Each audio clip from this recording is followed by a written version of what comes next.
Welcome to the Wednesday, June 18th Town Board Work Session, Penfield Town Board Work Session. I'll call this meeting to order. Town Clerk Sue, will you call the roll? Barry. Here. Lee. Here. Leenhouts. Aye. Ockenden. Here. Teglash. Here. All present. Okay, approval of the minutes. Everybody get a chance to peek at them. These are the May 21st. I have a motion to approve. I'll make a motion to approve. Thank you. I'll second. Vote Okay. Barry. Aye. Lee. Aye. Leenhouts. Aye. Ockenden. Aye. Teglash. Aye. All aye. Okay, we have no guests. We'll go right to our action items. And we'll start with Sarah Reynolds, our comptroller with restructuring town bank accounts. Okay. Good evening. I'm here to propose a fairly simple change to our commercial banking structure with M&T. We currently have a number of accounts. These are all commercial checking accounts. This only concerns 4 of them. That would be appropriate.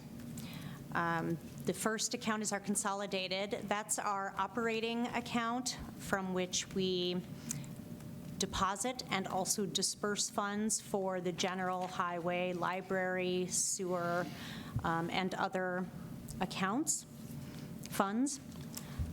We also have the capital account. That is for capital projects such as the DPW garage, Clark House, et cetera. The property management bid deposit account. That account is currently already a sub-cash account of the general fund. That's why it would be kind of appropriate and sort of a no-brainer for this proposal. And then the trust and agency, which is used for payroll and payroll-related expenditures. These are all, again, commercial checking accounts. They are non-interest bearing, and we manually transfer funds to support disbursements from these accounts. The new structure that we're proposing would be a parent-child ZBA or zero balance account structure. So basically, the consolidated account would become the parent account. The capital, the PMBD, and the trust and agency would become the child or ZBA accounts. It's not a big leap from where we are now. The capital account essentially already acts as a ZBA account in that we manually transfer whatever funds are needed. And then the funds clear out and we reconcile to the small amount that we keep in there as a cushion. The same thing goes for the trust and agency. We transfer exactly the amount of the payroll biweekly, and then the payroll processing company withdraws it.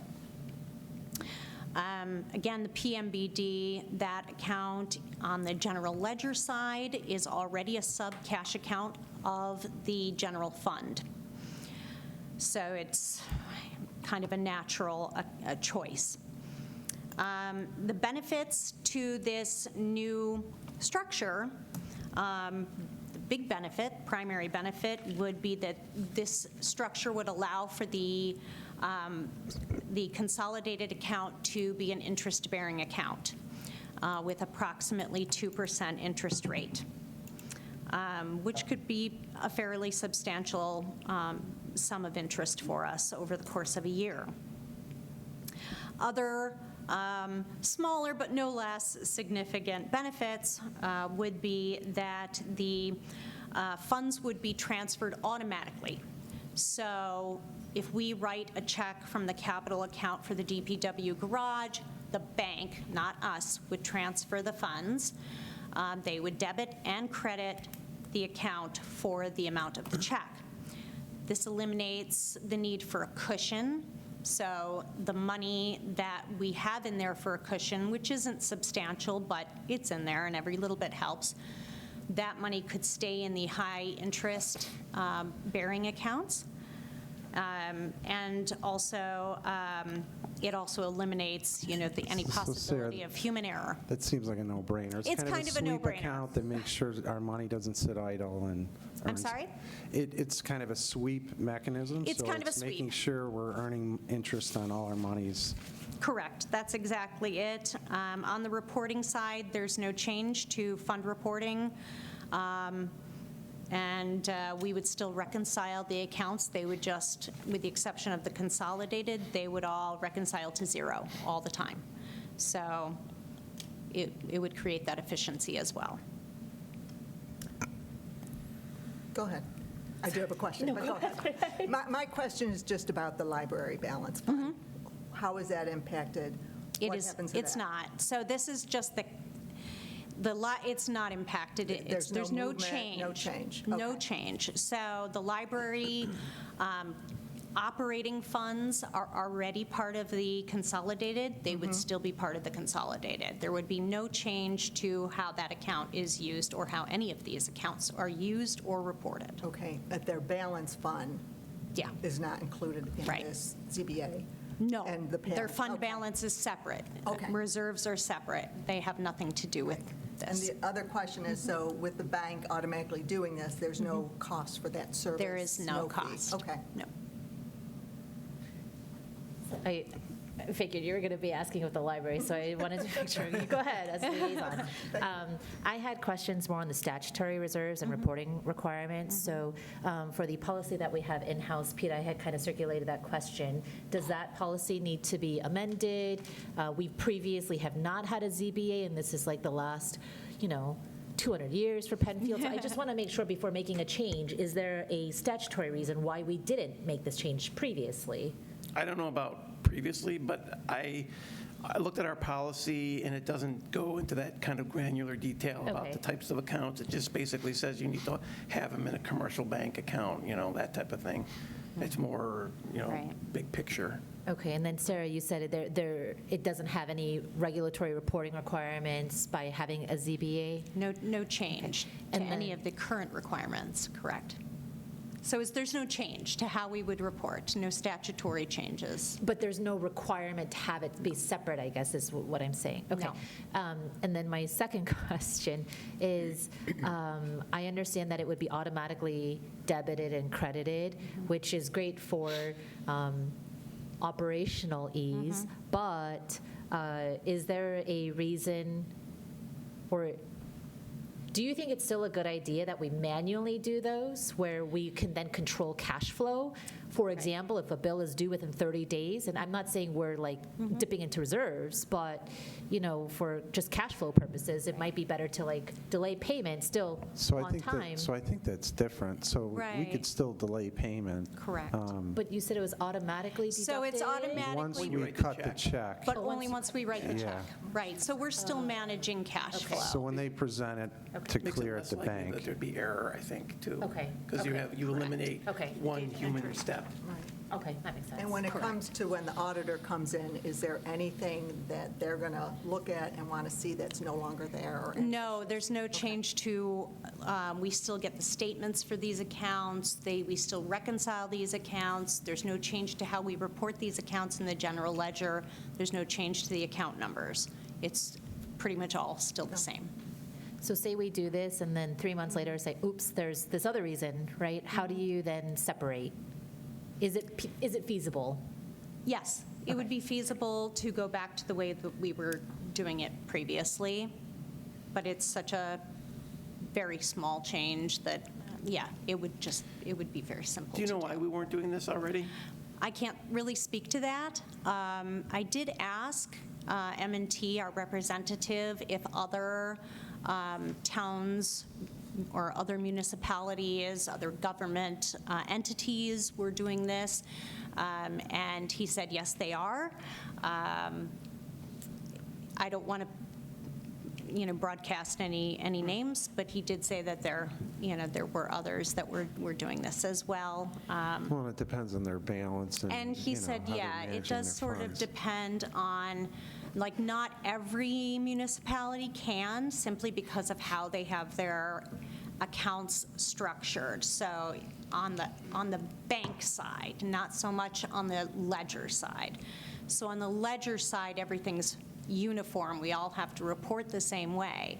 But on the physical banking side, municipalities don't all do things the same way. So he said that some can and some cannot. So that was the answer.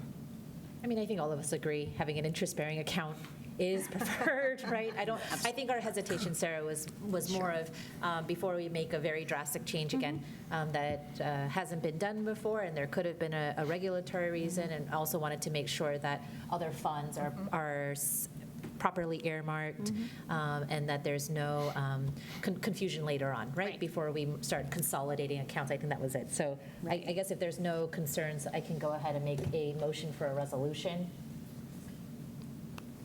Great. I'll second that. Okay. Do you not want me to? No. I didn't even make it yet, but thanks, Bob. He knows what you're going to say. Vote, I think please, Sue. we've cleared it. Well, Yeah, I'm sorry. finish what? Yeah, So we no, gotta go make sure ahead. Sue Did you knows what want it to is. continue? The resolution would be for approval to convert the structure from the individual non-interest-bearing accounts to a consolidated interest-bearing account. Okay. And I'll still second it. And Thank you. Okay, vote is Barry, Aye. Lee, Aye. Leenhouts. Aye. Ockenden. Aye. Teglash. Aye. All aye. Okay. Tim Masterton, bid results for the Greenwood Park resurfacing. Thank you, Sarah. Good night. Thank you. Good night. Thanks. Sarah, thanks. So we did have the bid opening for the Greenwood Courts resurfacing project on May 16th. We had one bidder. Through the vetting process for that one bidder, we came across there's a new crack filling system that has been in place since the last time we went out to bid. So it's new technology that's come out for the town. This new technology I would like to add in. So I guess the ask is, talking with Pete, I'd like to re-go out to bid for this because they came back with numbers.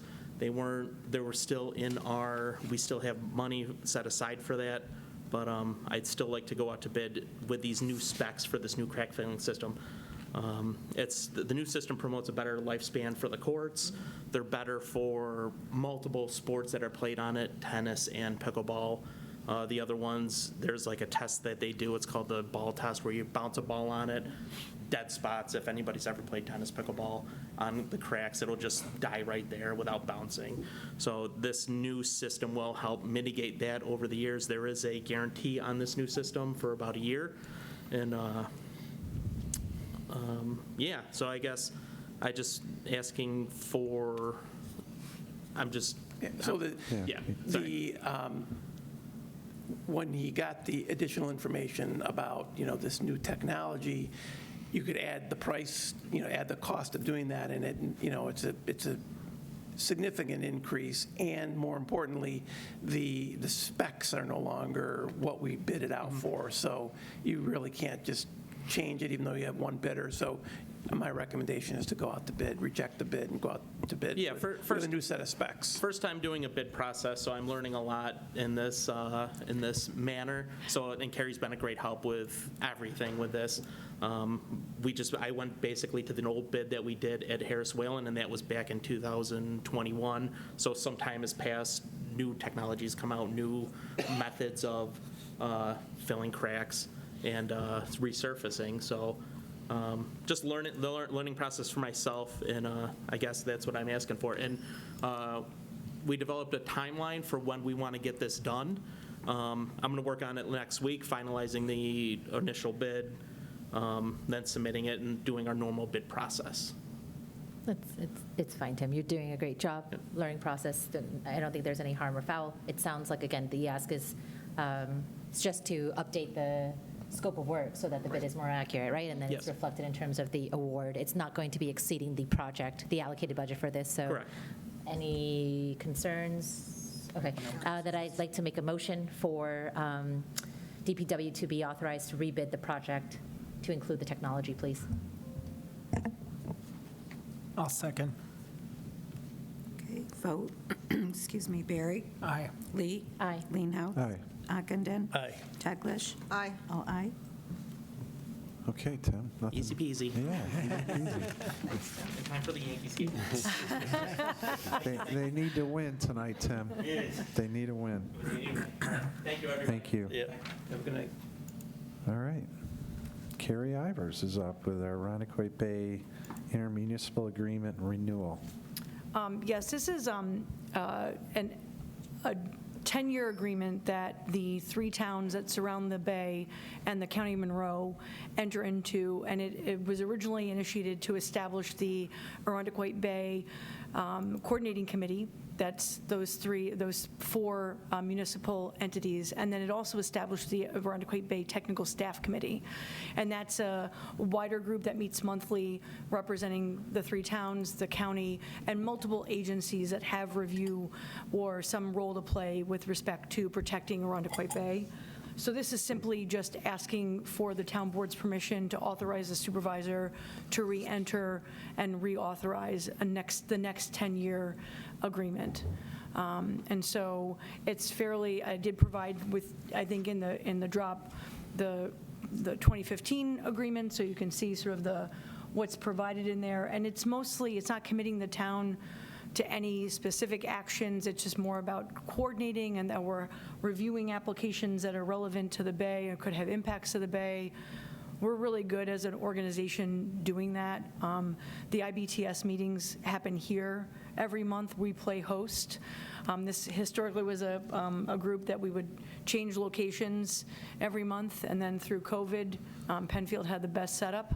And so because of that, we've just now been the resident host for the IBTS.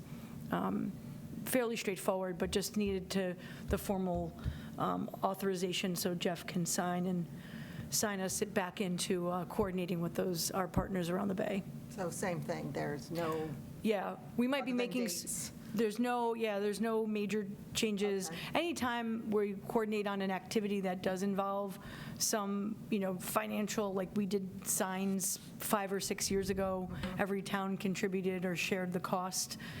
It's usually nominal in nature, and if there's anything that was ever major, we would be coming to the town board for authorization.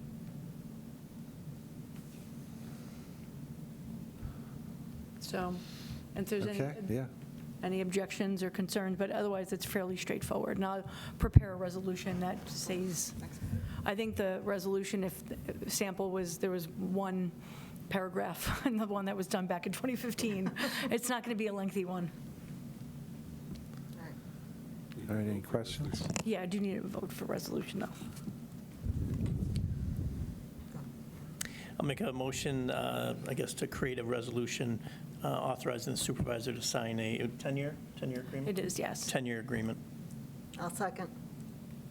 Okay, vote, Barry? Aye. Lee? Aye. Leenhouts? Aye. Ockenden? Aye. Teglash? Aye. All aye.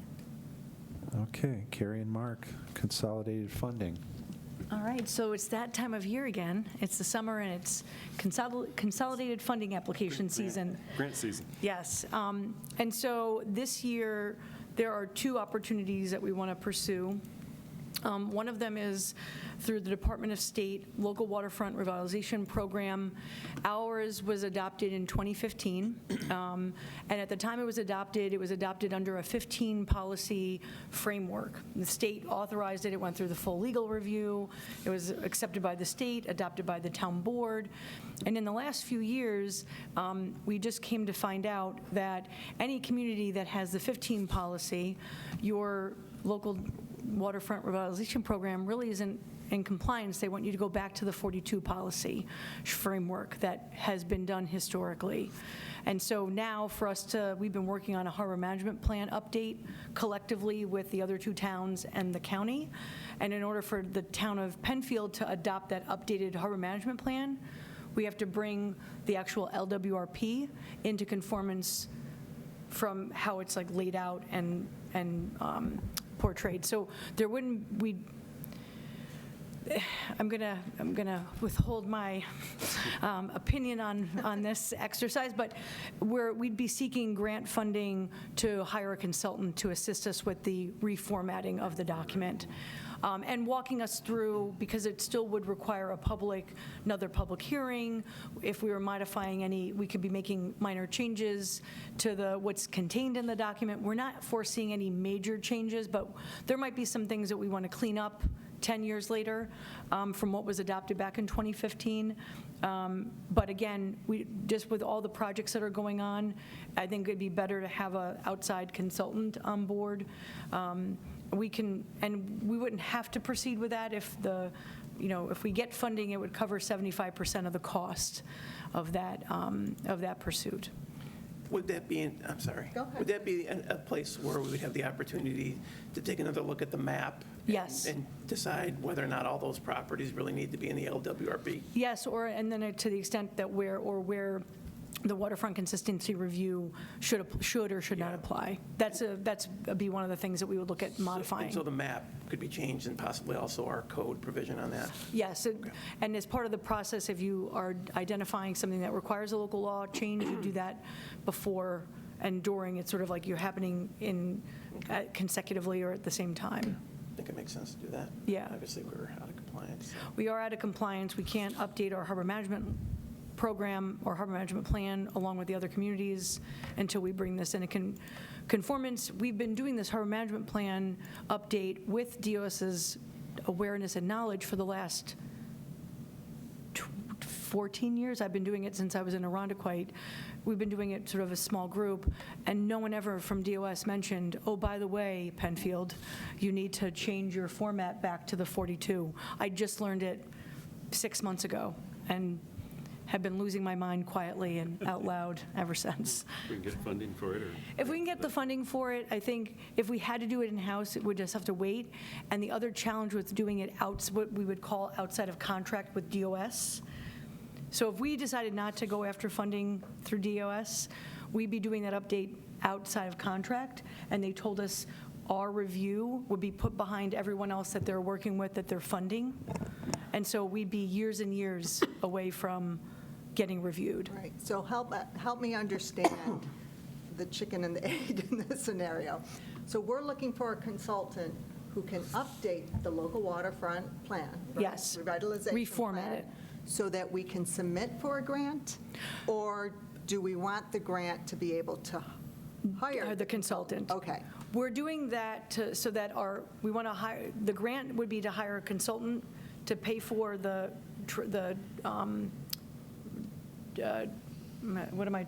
reformatting Okay. and sort of the updating of the LWRP. Okay.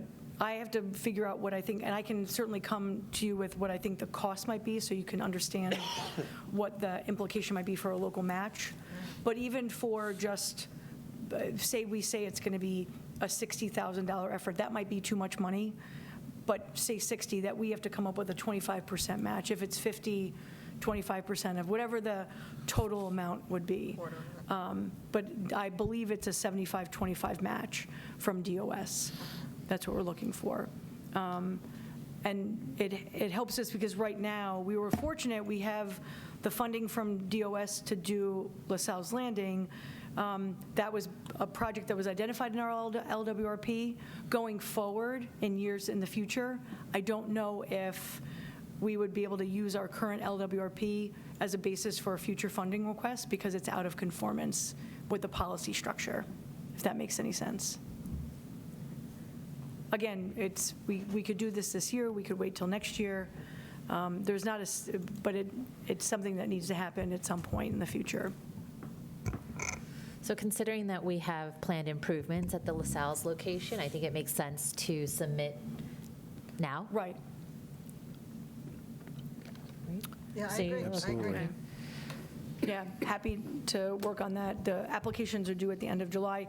And we're going to talk about MS4 mapping as well. I'm sorry, Mark, now it's your turn. So I'm going to go ahead and make a motion, though, for the resolutions. We're going to, oh, yes. Forgive me. No, go ahead.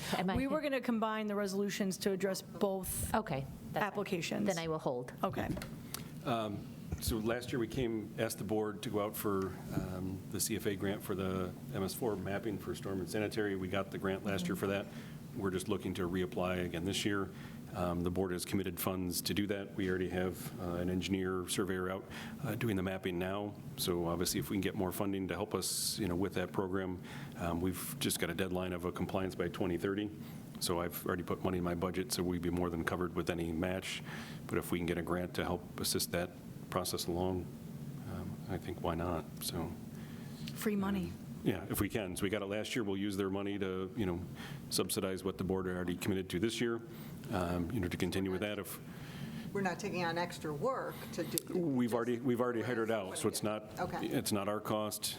It's not our internal work. We've already hired a consultant for that. We'll have them do the CFA grant part of it. The grant just funds stormwater. This board authorized sanitary and stormwater, just so we have all of our infrastructure. So we'll have to make sure the consultant just, make sure that they bill us properly for that so we can submit it, for the grant. But we got that for this year. We've just got the application or the materials to, move forward with that. So now we're already looking at submitting for next year. So if you're good with that, then. That one's even easier. Yeah. It is. So Figures. before I move for the resolutions, I think, we've talked about grant funding for a lot of different projects, and there's a lot of different initiatives that the board is really looking at. We've spent a ton of money for resident services this calendar year, but it's always like trying to find more ways to better serve our residents, right? But you guys don't have a full-time grant writer, and so we appreciate all the work that you do as department heads to kind of manage your day-to-day administrative work and then still find time to do the grant submissions and be successful to kind of steward the funds. So yes, it's, I guess, free money, whatever you said, Carrie, but it's not free in terms of labor. So thank you for doing that and raising it for board awareness. So we'll make a motion to draft the resolutions in time for the July meeting so that we can comply with the deadline submissions, please. I'll second that. The vote, please. Vote Barry. Aye. Lee. Aye. Leenhouts. Aye. Ockenden. Aye. Teglash. Aye. All aye. Okay, we'll stay with you, Carrie, and go over the fiscal impact and housing market study, please. Yes, so the board has received, as you recall, we went out for RFP for the fiscal impact analysis and a housing market study. The proposals were received. This is really the first opportunity to share them with the board and discuss them. In the folder or in the email, it included the 4 proposals that were received and included a quick summary table that sort of gave a snapshot of both the price range and the timelines that were included as far as a summary. And so the town staff, we've all received them. We have not conducted any type of follow-up in terms of interviews or anything like that. We wanted to come to the board to see how you wanted us to proceed. Is this something that the town board is interested in acting on now? Is this something that this was something that was identified as an area of interest, and we wanted just to see how you want us to move forward. So I don't know what you guys thought, but like reading through it, I was just trying to, there was like a lot, these are long proposals. And I had a lot of questions on each of the 4 candidates, and I don't know if you guys think it's valuable to kind of, I don't know necessarily a presentation, but like I'd love to kind of have them come and pitch their proposal, or at least have some type of dialogue between them, because I don't want to make, I know they responded to our specs, but like I don't want to make assumptions in it, and we've also never done this before, right? And it's something like very novel in terms of urban planning, and so there's really no comparison for Right. a rubric. And knowing that, and I don't know if tonight you were looking, because there was a lot to read. Yeah. I took notes, and it came down from. Yeah, we weren't looking for you to give us No feedback. My question, though, is, okay, now we have somewhat of a cost, right? Yep. Yes. Is that cost something that is in our mind that, okay, if they can do everything we put in RFP, do we still want to spend that money, right? I think that was going to be my question is, Okay. Is this something you want to fund now? I mean, 3 of them were within, a very small Right. amount of each other, and then 1 was an outlier.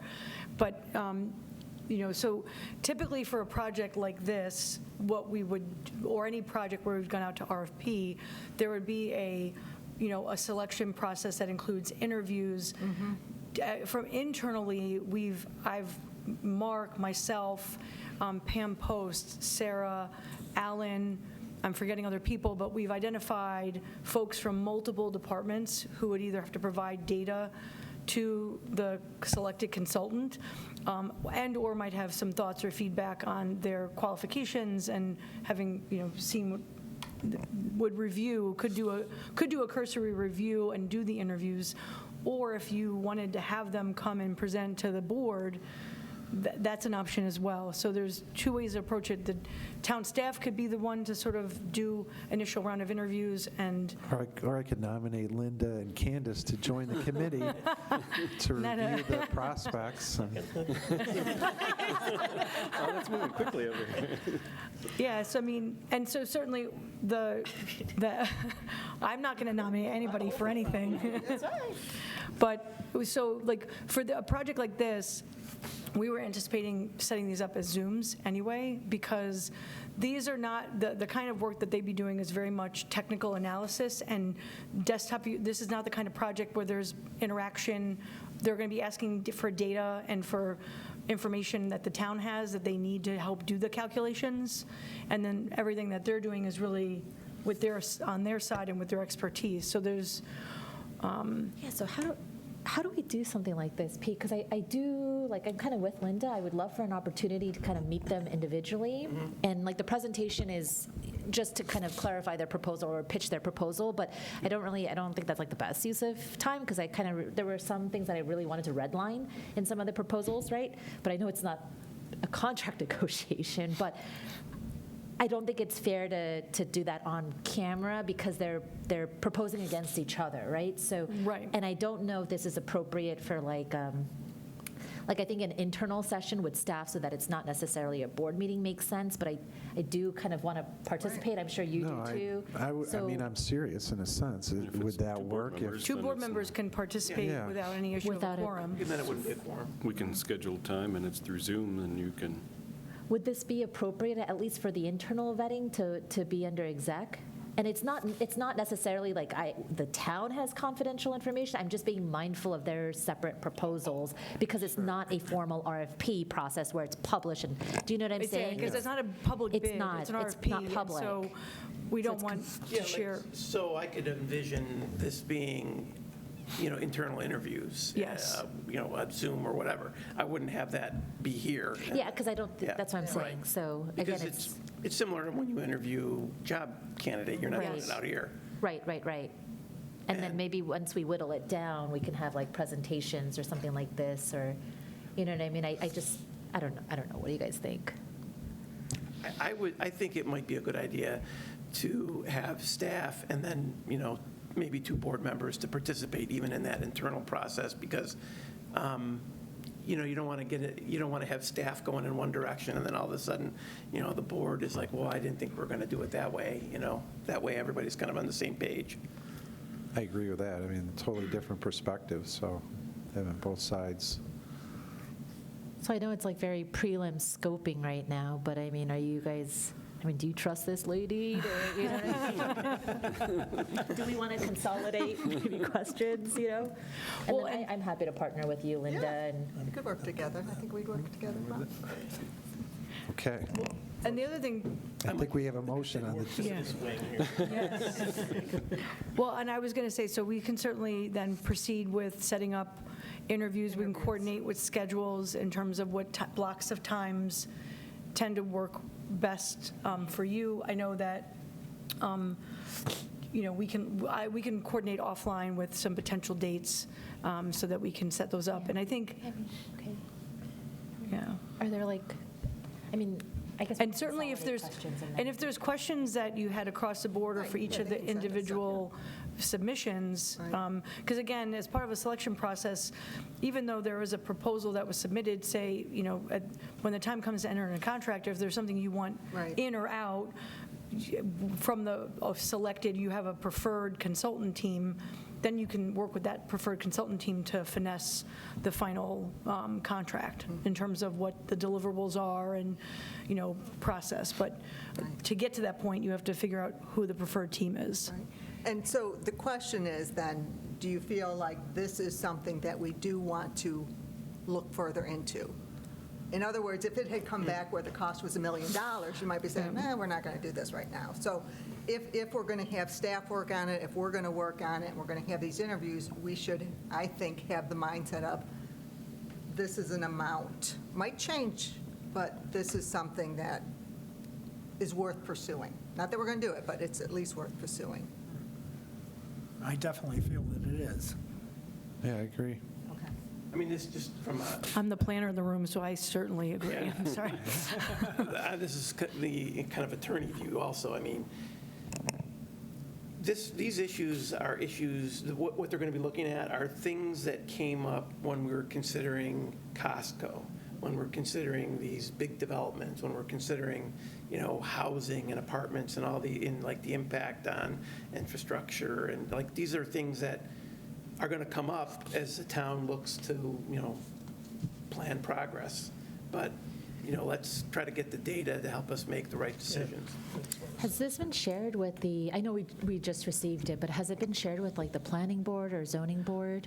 So again, this was, typically for a project like this, it's when it would get a planning board and zoning board, the kind of study this is, they would not be technically probably maybe involved in it because it's not about, it's more about the fiscal impacts of those kinds of developments. They're going to look at our zoning code, our zoning map. They're going to look at our assessment data and information. So they could be. What's assessment data?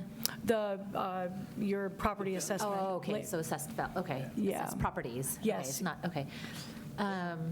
And what you put out there, because I did read through the RFP, I mean, it does give a good, here's what we're looking here, here's what we hope to accomplish with it. So there is some really good information there. Right, and I think from a, certainly if it needed to be shared out, typically we would, I didn't even circulate it to other staff not yet. members, Oh, okay, I was except for wondering. maybe Mark, so. The responses or the actual? The RFP proposal. is out. No, the RFP is out there. Right, That okay. was shared publicly. Right, That was vetted by everybody. I let everybody and their mother review that before it went out to the world. But the responses received, we sort of treat that as confidential until it's, ready to be decided upon by the town board. Again, because there is proprietary information in there from the teams. So we try to be respectful of that, of not sharing other people's business with their competitors. I was going to ask if staff had any feedback or reactions to it, but not yet. Not yet. That was what we were going to say. If you said, yes, please So- review those, and we would circulate it and have internal staff. We develop a rubric for ranking and rating so that people have an idea of sort of what to look at and judge the submissions by. So we're all looking at it from through similar lenses, if that makes sense. Yeah, because I think it, and I know, again, this is atypical, but I think this kind of work does impact the planning and zoning board, particularly planning, right? Because, or when zoned applications come through, right? The applicant will have their own study, but not this kind of broad study for housing throughout the town, right? And so I think it would be helpful, at least for context, as those committees kind of review, if it's a new housing proposal, for example, right? How that impacts the town at large. So I wonder, as you're thinking about committees, Jeff, maybe having cross-functional representation so that it's, that these committees don't kind of operate in silos. Yeah. Just for Sure. thought, but, okay. So I would ask, Linda, if you agree, maybe we have the staff, internal staff and especially liaisons to all of those committees kind of review first. Yep. And then kind of put a primer, and then we can, in that meantime, that'll give us a chance for Linda and I to kind of consolidate at least comments or feedback with Kevin and Bob, and then we'll have more of a unified approach towards kind of reviewing and assessing it together, and then we can then do staggered interviews, right? Please Sure. not all 4 in one day. No. Okay, we thank would you. We typically try to do like, You could 2 do and 2 and 2. 2 and 2, that's fine. Yeah, one in That's the fine. morning, one in the afternoon. Like, we can either block them together or, One right after. One I was right gonna after. say, For time, you could do one at 2 o'clock or whatever. Yeah. and then break it up by, we try not to kill anybody with back-to-back 4 interviews. Okay, that makes sense. So we can send out some potential tentative dates. I selfishly am trying to, if we were going to move in this direction, I'm going to be away, so we were trying to get them in if we could, but that my participation is not critical. Well, we're just going to shut down when you're away. Okay. Yeah, no. It's more of I'm a planning and analysis geek, so that's where I love to be part of this kind of stuff. I but- mean, I don't think there's any like urgency to it. We Okay. don't want to put it off for like a year, but I No. think if we have to wait, I have no idea when you're going away, but if you have to put a hold for 2 weeks, I think Well, we'll look at your, fine, right? we'll look at everybody's internal schedule, and then your Okay. schedules, I think, are going to dictate what availability. And also, I mean, routing it around, say you gonna shared it take with your- me, but to internal staff, we kind of held to make sure the board wanted to proceed with this at all. Yeah. Sounds like the board at least wants to move ahead with interviews, so we'll send it to internal staff, give staff time to review, and then start to look at Dates. scheduling. Great. When was our comp plan updated? I don't remember. It seems like it wasn't that long ago, but it was. I don't remember. 2023 or 2024? Yeah, 2023. was our, I should have the date ingrained in my head, like, but we I started don't. in 2018. Hey. It Okay. seems like a lot of what you're doing here with this type of information would lead to maybe another update of the comp plan at some point as you receive data that. You could always do an addendum if Yeah. you needed to an account plan. It's a nice way to do, like if new information, any really big new information presents itself, rather than doing an entire comprehensive plan over again, you can always look at doing an addendum to it to, fine tune something. I know Because I that- would think that what you get out of this is going to help to lead, future discussions about the types of. And I know the next comp plan, we're trying to time it to be after the census. Yep. Thanks, Candace. Because we've always kind of been off census, so we start, and then halfway through, we get Yep. results, and then it kind of, so I think we've kind of pushed the other one off to, start after the 2030, get census data as we're kind of working on the comp plan, so we're kind of working with it, Yes. with live information. Okay. Okay. Okay. Good, I'm glad you felt the fit. So is there an action item per se? There's no resolution needed Okay. for it, but we know what we need to do, so Direction. we know our marching orders now. Okay. All right, we'll get into our informational items, and, I mean, to me, even the housing study fiscal impact plays right into the campus facility improvement plan someday, so it all ties in. Okay, Carrie and Mark. Want to take the lead on this one with the Chris Lopez update? I mean, I can provide that update, and then you sent out the RFQ for the feedback. So just heard back from Chris Lopez. He's wrapping up. So he's our consultant from Plan Architecture. He's wrapping up his interviews with the library and the courts, so he'll have that data come back shortly. We'll have him come in and kind of share, what their thoughts are, where they see growth and everything else, so that'll at least have kind of completed that initial study we did here at the town hall, we did with recreation, and now with courts and with the library.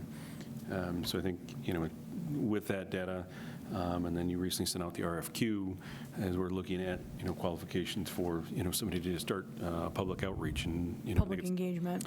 time to hear from the public of what they want to see, and, where we want to, move forward with the community through this. Right, and that RFQ is in draft form, so seeking any input or feedback that you may want to offer, or if you felt like something else was needed, certainly we could talk about that tonight, or you could always share email thoughts with me. But as soon as I get sort of the green light, we would issue this. There are several firms that are here, like within our region, that specialize in this. So I have like a running list that we would send directly to. We would also put it up on our website.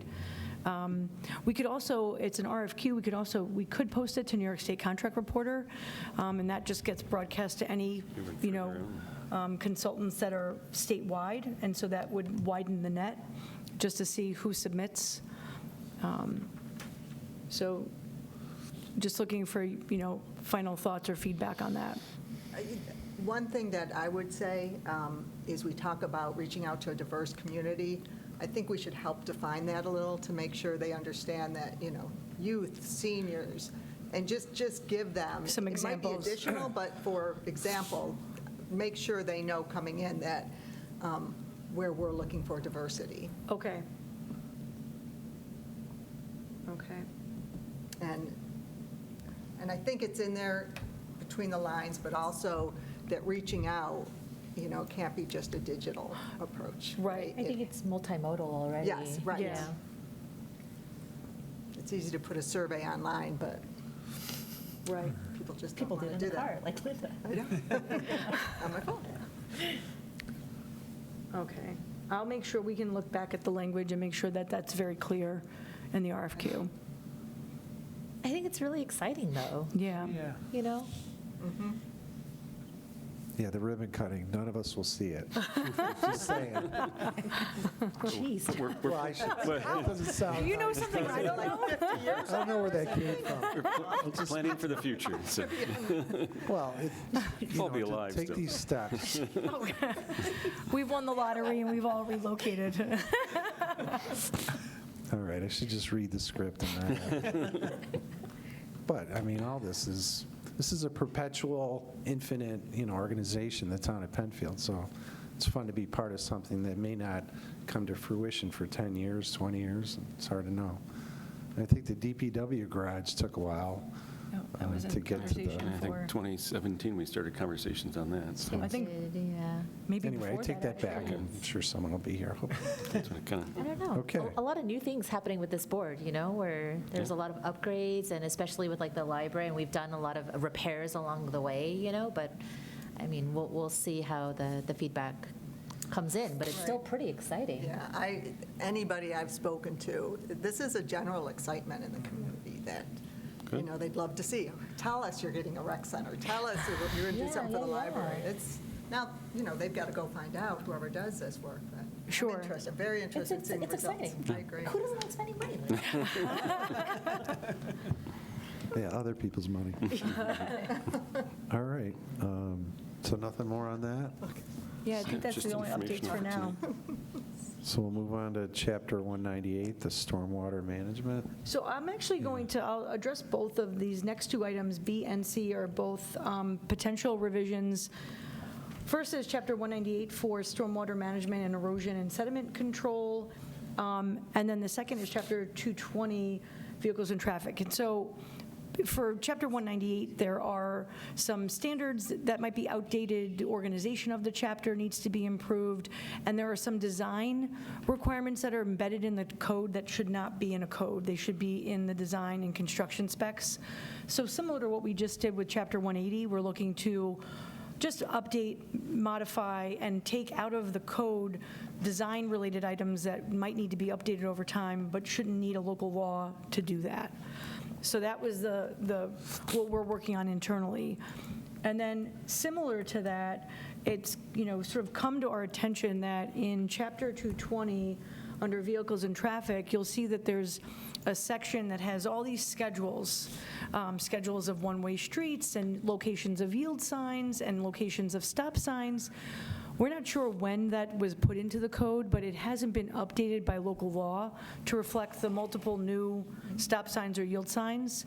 And it's not prudent for it to be, that schedule should be referenced that the schedule exists and that it's on file with the town clerk's office. And that's where it lives, and then it gets updated by resolution as changes are needed to those vehicle and traffic control measures that the town has purview over. Right now, they're embedded in the code, so technically to add or change those, we would need to do a local law every time. Every new stop sign will be a local law, a public And it's hearing. just not prudent. It's So we wanted to make that change, and so in this instance, that could be a fairly straightforward local law to amend that section where we take those schedules and put them out to something that's filed with the clerk's office, and then you reference them of where you find the schedules for the various I don't know. Pete, We should I reached out to you to clarify make that sure. when we do the local law to amend that, we should be very clear that these can be amended by resolution. Yes. Yes. I've already written the We've language done in my that. We head. bring it to transportation. Yeah. We say a yield sign, traffic sign's warranted. We do resolution, so it's documented, but But putting that in the code too makes technically, it- in the code, it should be a local law. We should have a public hearing on it. It's cumbersome to add a stop sign or, any It other shouldn't take traffic 3 control. months to add a stop sign if the Transportation Committee has made that If it's warranted and recommendation. the board is supportive of it, then, Right, right. so that's, Can you circulate the actual text of the law? I can. I had trouble Finding it? Finding the schedules. Yep, And then I I just will. want to make sure, so it would be the town setting those traffic control devices or similar, and then New York State VTL that enforces? I just want to make sure what the interplay.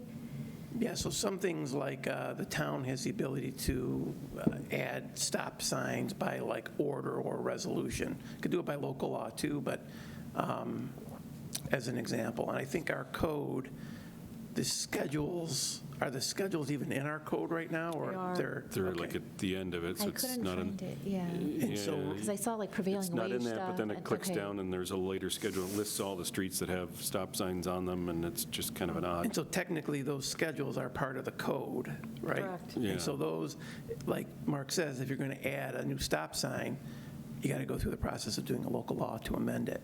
But if we amend our code to say that Yeah, so it's the down at the end of schedules- that in Schedule, or Article 5, or Article 6, and then all the schedules are listed there.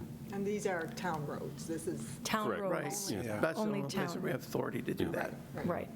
So the If you turns on click red the- signal and Click on traffic stop controls. signs, it lists all the streets that have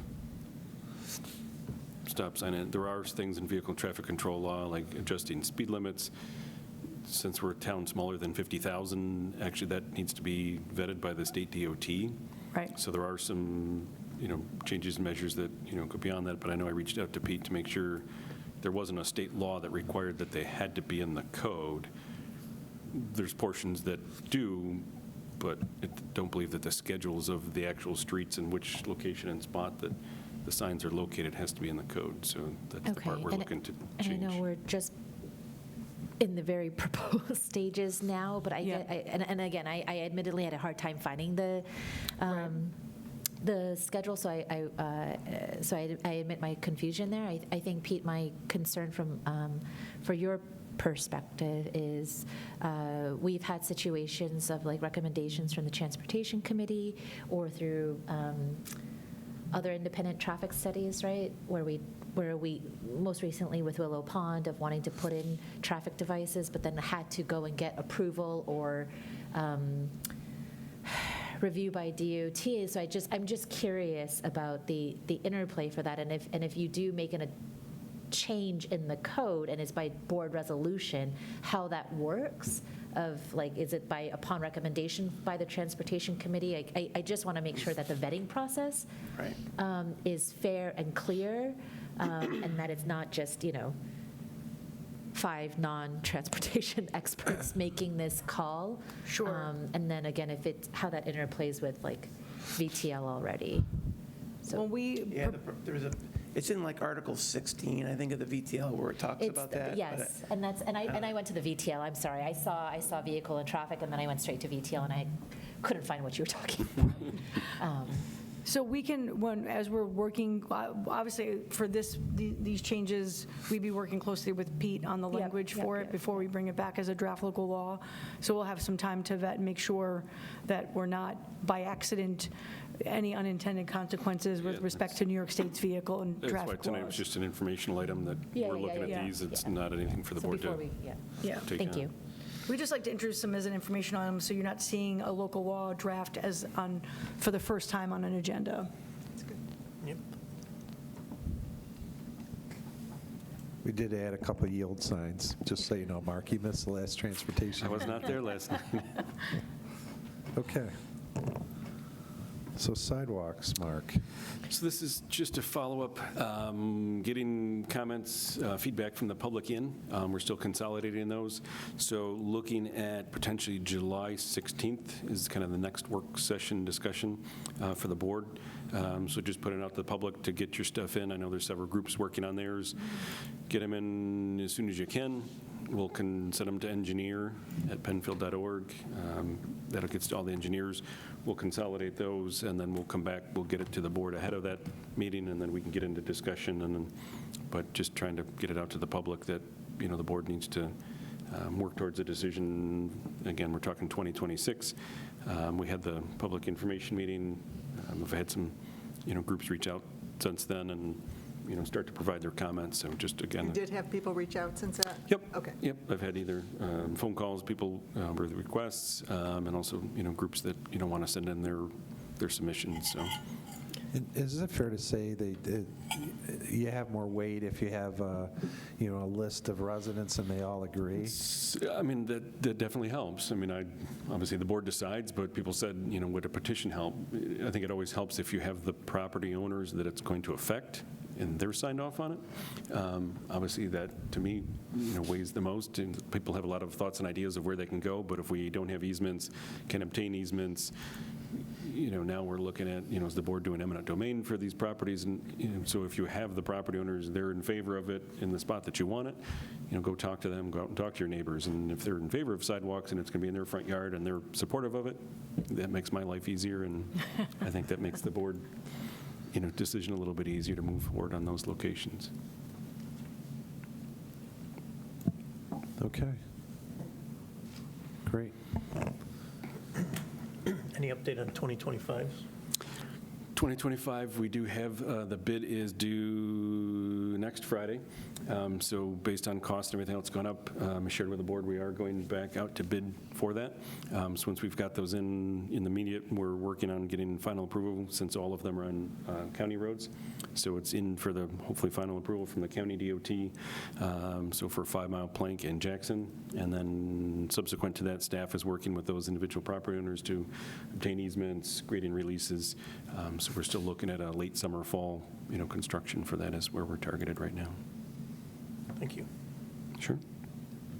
Okay, last item kind of plays into the same topic and a little bit to Candace's question. Yep. So this is something that the Transportation Committee's been working on for quite some time. Is we've got obviously lots of requests. People want speed humps everywhere. People want the rectangular rapid flashing beacon RRFBs. Those are you push the button and the flashing beacons go off for those. People want crosswalks. So the committee worked and looked at other things in the area, the City of Rochester, County of Monroe, others. So we've kind of tailored ours similar to theirs. Is there's a process and procedure when somebody asks and says, I want a crosswalk in front of my house, or I want, speed humps on our street. The committee came up with some guidelines to, here's what we look at. We've got to gather traffic counts first. Here's, the data we need to get before, saying yay or nay. So they've just standardized some guidelines for that. So the committee, voted on adopting those. So this is just an informational item to share with the board tonight that those are in place. They are on the website. So if you go under the engineering department, transportation, thank you for pulling those up. So this is one of them for crosswalks. It kind of goes through the analysis that's needed. So those are on the website now. So if the public wants to look at them, but those are the standards that, again, they're guidelines. We didn't call them, a policy, but, as that committee looks at those things, here's the items and the information we want to make sure that we kind of do a standardized approach and review, and this is similar to what other communities have done, so it's, not unique to us. Those are on the website now, you said? Yes, they are. So if you go under, I think, departments, engineering, and then there's I think a transportation subset, you click on those, and they've got the guidelines under there. When you update, do you usually put a daytime stamp, so people, or no?